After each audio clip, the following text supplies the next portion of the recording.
Nous sommes au Palais de justice de Bruxelles.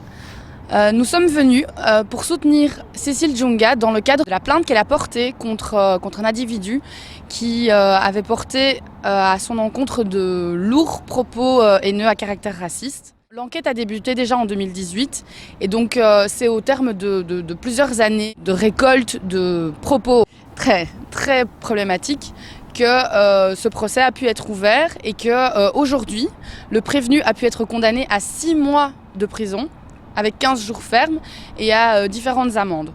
Donc c'est vraiment une première dans l'histoire de la justice belge car aujourd'hui le prévenu a été condamné à de la prison pour propos haineux à caractère raciste. Cécile, comment tu te sens ? Tout est assez chamboulé, beaucoup d'émotions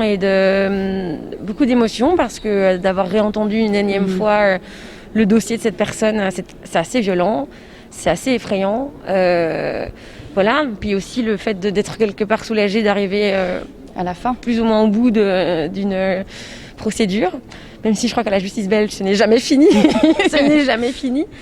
Mais satisfaite quand même du jugement, parce qu'on a eu gain de cause par rapport au dédommagement qu'on a demandé. On a quand même ici 6 mois de prison, quasiment 6 mois avec sursis, 15 jours fermes. Bon, on sait très bien qu'il les fera pas, mais s'il recommence, là, ça va vraiment basculer vers quelque chose de différent pour lui.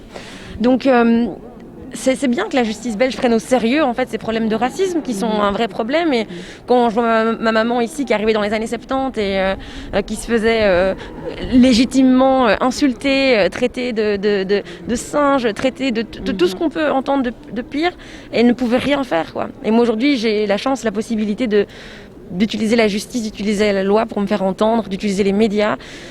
Et ça, du coup, c'est une force. Et même si ça a été dur, si c'était à refaire, je le referais. J'ai compris qu'il y a des gens qui font l'amalgame entre ce que les Noirs, ou je peux dire les Juifs, vivent au quotidien, des propos, des haines qui sont très racistes, et les vivent réellement. Vous voyez, aujourd'hui, moi, j'ai vécu ça, bien que je suis fort. J'étais complètement abasourdi parce que je me suis dit, mais comment un être humain peut déverser une haine pareille à l'encontre d'une personne que tu ne connais même pas. Et franchement, j'étais vraiment choqué. Et franchement, c'est un premier combat qu'on a gagné, mais j'espère que ça va dissuader, dans ce jugement, va dissuader ceux qui promettent la haine envers les autres à se rétracter et à cesser vraiment de promouvoir la haine alors qu'on est dans un pays des droits de l'homme. Et c'est là que ça doit prendre fin. C'est très difficile en fait. Et ce qui va peut-être vous étonner, mais c'est que non seulement donc c'est difficile pour moi psychologiquement, mais c'est difficile pour mon entourage parce qu'il faut vivre toute cette période. Mais aussi c'est difficile parce que quand vous décidez de vous opposer à quelque chose, on pourrait croire que le racisme c'est une cause que tout le monde est d'accord, mais c'est pas vrai. Quand vous décidez de mener des actions judiciaires, de mener des actions où j'ai interpellé des ministres, donc d'essayer de trouver des solutions aux problèmes, là vous vous attirez des ennuis ou des gens qui ne sont pas d'accord avec ça. Et donc il faut pouvoir se confronter constamment à la vie des autres, des gens, parfois même des gens de votre propre famille, qui n'ont pas envie d'ouvrir les yeux là-dessus, qui ont envie de rester dans le déni. Et c'est épuisant en fait, c'est épuisant. Et là moi aujourd'hui j'ai besoin de souffler un petit peu parce que vraiment ça a été réveillé quelque chose chez moi que je soupçonnais même pas. Et voilà. Mais bon, je suis lionne et je sais très bien que je lâcherai pas l'affaire et que je serai là pour défendre les autres et que je serai là pour défendre le respect de l'être humain. Mais pour le moment, je vais devoir me reposer un petit peu et voilà. Le message que j'ai à donner, c'est respectons-nous, vivons en harmonie et surtout l'amour, quoi. Love is the answer. Journée internationale de l'amour. Journée nationale, internationale de l'amour, oui. Comme on veut, mais voilà, c'est une grande journée. La diaspora, la diaspora se distingue de par son travail, de par sa richesse, son talent. Il faut qu'elle continue comme ça en fait.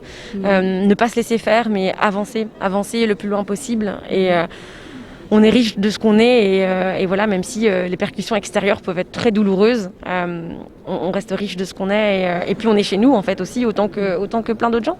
On est très fiers de toi et on te remercie. Merci pour votre soutien et surtout j'ai envie de dire à la communauté ça peut être difficile de faire une procédure judiciaire et je peux comprendre que certaines personnes n'aient pas la force en fait d'arriver jusque-là.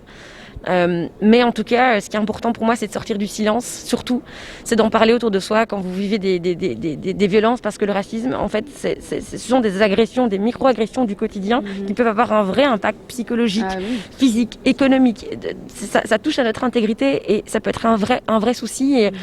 Et donc, de sortir du silence, d'en parler autour de vous, et surtout d'éduquer les enfants les plus jeunes à tout ça, pour qu'ils aient la force, en fait, de savoir qui sont, d'être fiers d'eux et de savoir se défendre.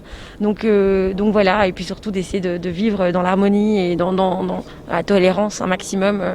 C'est déjà extraordinaire ce que tu as fait pour toute la communauté, pour toute la diaspora. Merci. Et on voulait te remercier.